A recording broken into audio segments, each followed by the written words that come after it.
Good evening. My name is Clay Swan. I'm a history and philosophy teacher at Berkshire School. What you're looking at here is an image of the Earth from space. And we're going to zone in a little bit on particular places, as the title suggests, the River Nile. Let's zone in a little bit more on the River Nile. You can see here, the River Nile you're all familiar with. It's the longest river on Earth.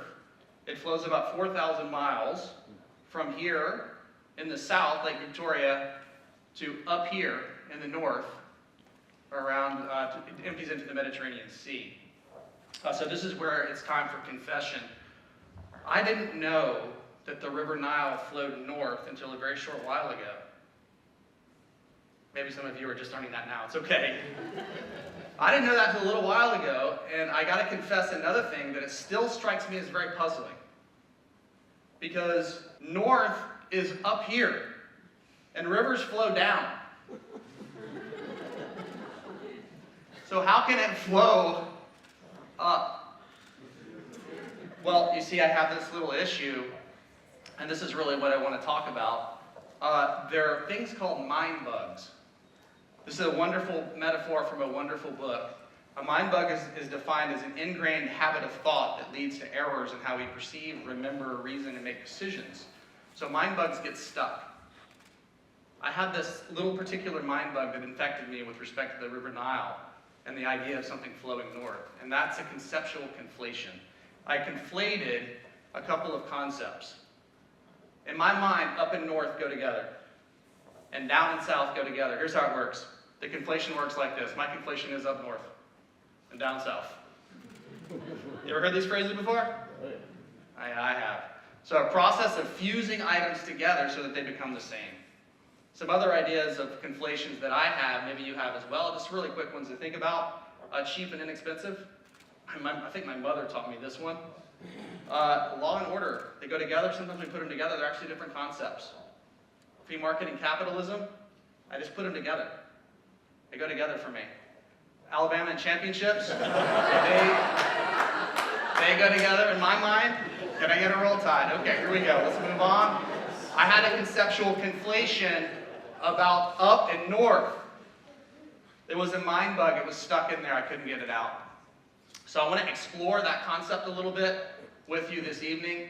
I'm going to turn to my excuse for having this, in addition to my parents who I adore. I also, like if you do, Google's conspired against me too, because if you look at this, just sort of a general search of compasses, what do you see up here? North, north, north, north, north. Up, up, up, up, up. They're all like that. It gets stuck. I want to explore it through the idea of disillusion. All right, you see these lines? I know what you see. You don't even have to tell me. The bottom line's longer. Look. Okay, well, now keep watching. This is not a trick.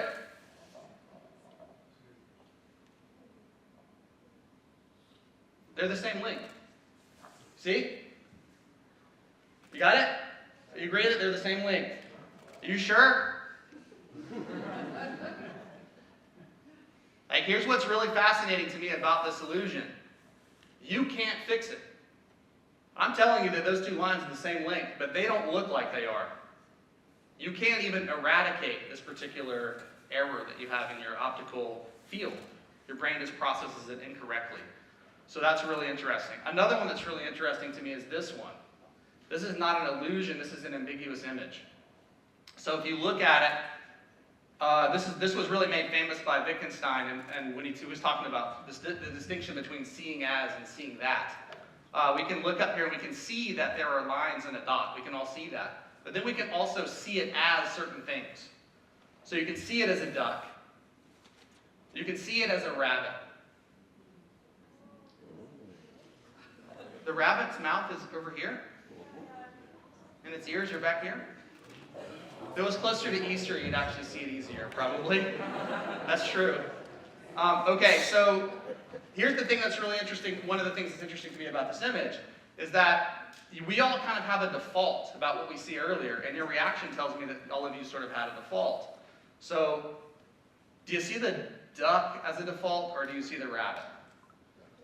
Where are my ducks? Where are my ducks in the house? Okay, where's my rabbits? Okay, all right. There's no problem. Don't feel bad. Okay, so when you encounter a duck rabbit in your regular life, like I did this summer when I was in Cleveland, there's a duck rabbit coffee shop in Cleveland. I was like, we gotta go there. So when almost all people, they have a default, seeing. That's interesting. If you want to see it as a rabbit, let's suppose if you're a duck, you want to see it as a rabbit, you have to intentionally shift your focus to make that happen for you. You can do it, but you have to make this sort of conscious decision to do so. All right, another one. This one, if you look, you can see a young woman looking back, or you can see an old woman in profile. Some of you can't see either. Or... Where's my see young women? Where's my see old woman in profile? Okay, now shift your perspective, right? You can shift your perspective, and you can see both. Or you can see the other. But you have to intentionally do it. I'm a young woman. I see the young woman more as a default. All right, we good on that one? Yeah. Good on that one? All right. Now let's shift back to the Nile. There's some element of visual illusion here, but not quite the same. Because I've got this sort of perspective that, rivers flow down, they go up. And there's a certain sense in which I've stereotyped the River Nile as a down-south river. Right? I made an error. Because south is supposed to be down.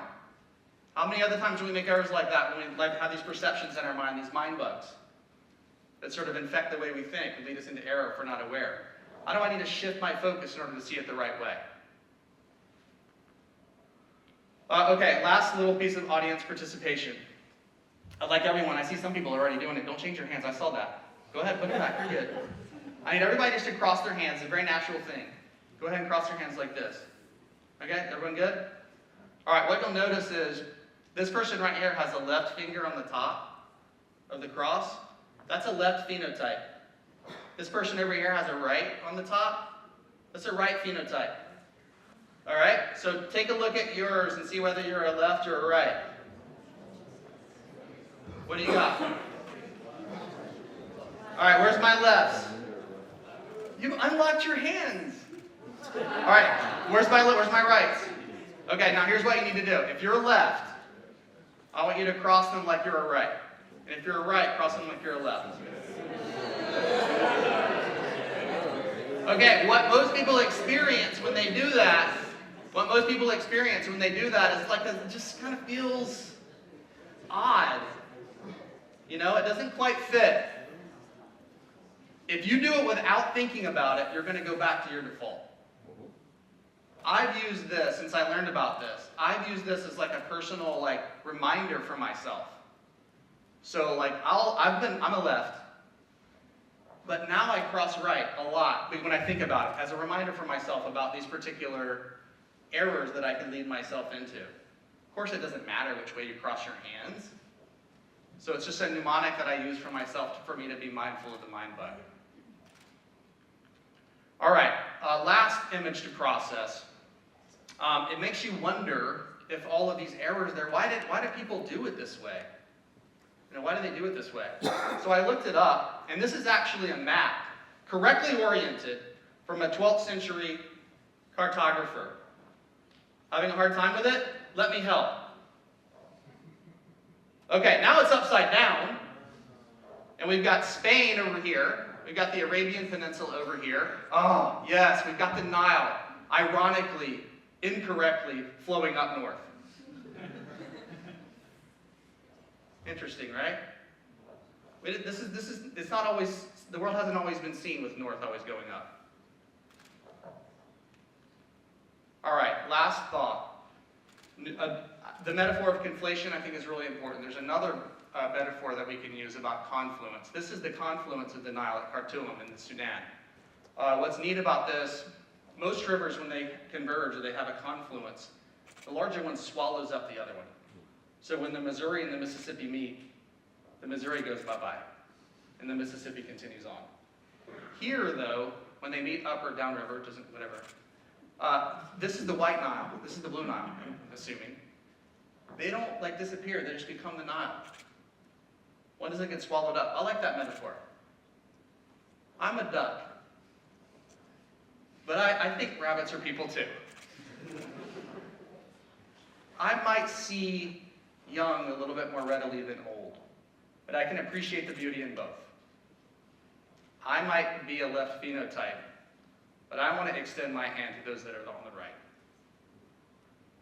So I have learned what it means for the Nile to flow up, down north. Thank you.